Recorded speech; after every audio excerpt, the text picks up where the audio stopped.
కూటమి ప్రభుత్వానికి భూ దాహం తీరటం లేదు. పేదల పొట్టగొట్టి పెద్దలకు ఉచితంగా పంచే నిర్ణయాలు తీసుకుంటూనే ఉంది. ఎంఎస్ఎంఈ పార్క్ ముసుగులో గిరిజనులు దళితుల భూములు లాక్కునేందుకు మళ్ళీ సిద్ధమైంది. కనీసం పరిహారం కూడా చెల్లించకుండానే భూములు కొల్లగొట్టాలని చూస్తోంది. దీంతో బాబు సర్కార్ తీరును గిరిజనులు తీవ్రంగా వ్యతిరేకిస్తున్నారు.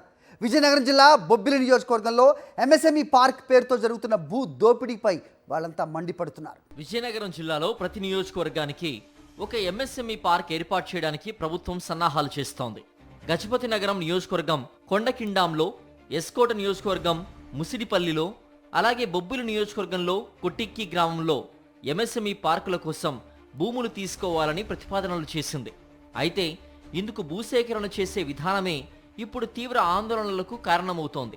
భూ నిర్వాసితులకు పైసా పరిహారం ఇవ్వకుండా ఉచితంగా భూమిని లాక్కుంటామని ప్రభుత్వం చెబుతోంది. బొబ్బిలికి సంబంధించి రామభద్రాపురం మండలం కొట్టిక్కి పంచాయతీ పరిధిలోని కాకర్ల వలస, కారేడు వలస, పుల్లేరుగుడ్డు వలస, వంగరగుడ్డు వలస, జాగర కొత్త వలస గ్రామాల్లోని 91 గిరిజనుల కుటుంబాలకు చెందిన 100 ఎకరాలను ఎంఎస్ఎంఈ పార్కు నిర్మాణం పేరుతో ప్రభుత్వం స్వాధీనం చేసుకుంటోంది.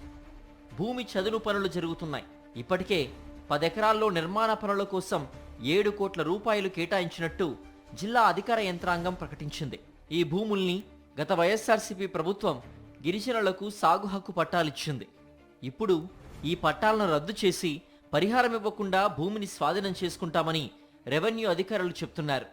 దీంతో చంద్రబాబు ప్రభుత్వ వైఖరిపై గిరిజనులు మండిపడుతున్నారు. అది మా సొత్తు కాబట్టి అది మా హక్కు. మేము మా హక్కు కోసం పోరాడతాము.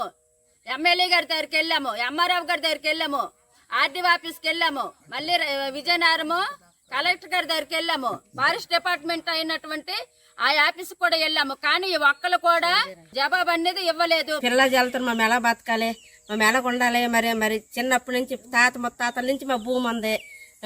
ఆ భూమి మీద మాకు పట్టాలు రావాలి. మేము ఎంతైనా మేము పోరాడతాము. స్వ బతుకుల్లో ఉన్నా మేము చచ్చిపోయినా అక్కడే ఉంటాము. భూ నిర్వాసితులకు వైఎస్ఆర్సీపీ అండగా నిలిచింది. గిరిజనులకు సాగు పట్టాలు ఇచ్చాక వారి నుంచి పరిశ్రమల పేరుతో లాగేసుకోవడాన్ని తప్పుపడుతోంది. ఉపాధి నష్టపరిహారం అంశాన్ని ప్రకటించకుండా 91 గిరిజన కుటుంబాలకు చెందిన భూమిని లాక్కోవడం సరికాదంటున్నారు వైఎస్ఆర్సీపీ నేతలు. ఇటువంటి వాళ్ళ మీద మీరు దాడులు చేయించడం, పోలీసులు ఉసుగొల్పడం అనేది మంచిది కాదని మేము గిరిజనులందరి తరపున, మా వాళ్ళందరి తరపున, అలాగే మా పెద్దలందరి తరపున మనవి చేసుకుంటూ గిరిజనులకు న్యాయం చేయాలి. తప్పకుండా మాకు న్యాయం జరుగుతుందని, మా గిరిజనులకు జోక్యం రారని, జోక్యం వస్తే మాత్రం దీనికి నష్టపరిహారం ఇవ్వాలి. 2013 చట్టం ప్రకారం భూములు ఇవ్వాలి. ఆ 2 ఇచ్చిన తర్వాత మీరు తీసుకోండి. ఏ ప్రాజెక్ట్ కోసం తీసుకున్నా, ఏ రోడ్డు కోసం తీసుకున్నా, ఏ ప్రాంతంలో నుంచి అయితే అది తీసుకుంటున్నామో వాళ్ళు అక్కడ అనుభవదారుడు, సాగుదారుడు ఎవరుంటే వాళ్ళకి కావాల్సినటువంటి చట్ట ప్రకారంగా వాళ్ళ కాంపెన్సేషన్ ఇచ్చి వాళ్ళని ఒప్పించి తీసుకోవాలా. ప్రభుత్వం చేసినటువంటి అభివృద్ధికి ఎవరు ఆటంకం కాదు, కానీ వాళ్ళకు ఉన్నటువంటి నష్టపరిహారం పూర్తి స్థాయిలో ఇప్పించాలనేది మేము వాళ్ళ పక్షాన ప్రభుత్వాన్ని డిమాండ్ చేస్తాము. కూటమి ప్రభుత్వం తమ పొట్ట కొడుతోందని మండిపడుతున్నారు గిరిజనులు. తమకు ఎలాంటి నష్టపరిహారం ఇవ్వకుండా అన్యాయంగా భూములు లాక్కుంటోందని వాపోతున్నారు. న్యాయ పోరాటం చేస్తామంటున్నారు బొబ్బిలి నియోజకవర్గ గిరిజనులు. భూములు లాక్కుంటే మేము ఊరుకునేది లేదు.